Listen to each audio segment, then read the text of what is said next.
En fait, c'est le destin des Kurdes en Turquie, en Iran, en Syrie, en Irak, bien sûr. Si vous êtes kurde et si vous demandez votre droit national, vous êtes toujours accusé de faire propagande de terrorisme ou bien d'être terroriste dans le pays. Donc, en Turquie, c'est un siècle, les Kurdes demandent leur statut, leur indépendance ou bien leur droit natal, mais malheureusement, ils ont toujours traité comme terroristes avec violence. Mais moi, comme un journaliste et cinéaste kurde en Turquie, j'étais, pendant mon travail, pendant 7 ans, j'étais toujours harcelé, menacé, en travaillant dans le cadre du média comme un journaliste. Excusez-moi, dans quel média? C'était une télévision kurde basée au Kurdistan irakien, mais je travaillais à Ankara.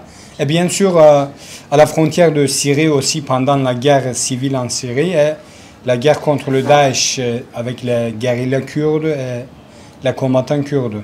Et j'étais condamné de faire propagande de terrorisme parce que j'ai préparé 17 documentaires films sur droits de l'homme, sur les Kurdes, les immigrants, les opprimés, les opposants bien sûr, les gauchistes, les Alevis et les autres sectes et minorités en Turquie. Il m'a accusé de faire propagande de terrorisme. En fait, j'ai fait mon métier comme un journaliste. Donc, j'étais emprisonné après cette tentative coup d'État.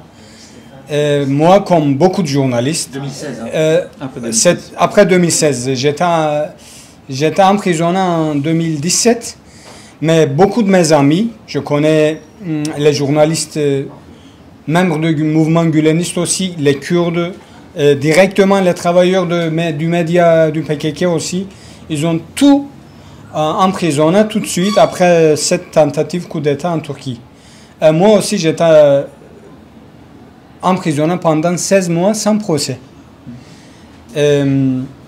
Mais après 16 mois, il m'a libéré avec une décision provisoire. Ce contrôle judiciaire. C'est ça. Et donc j'ai quitté le pays après cette décision, après j'étais libéré. Moi, comme beaucoup d'immigrants et réfugiés en Turquie, les Kurdes, les gulenistes et les gauchistes aussi, j'ai traversé la rivière entre la Turquie et le Grèce aussi. J'ai nagé Evros. Et j'ai marché tous les pays Balkans, 11 pays Balkans, pendant 13 mois.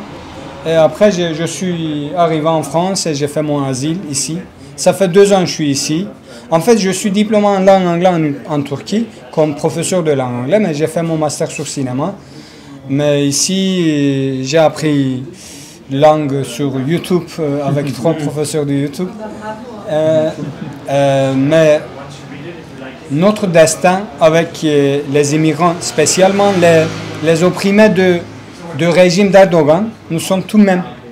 Nous traversons même route, on vit même chose dans notre vie pendant réfugié ou bien pendant exil ici en France ou bien un autre pays européen.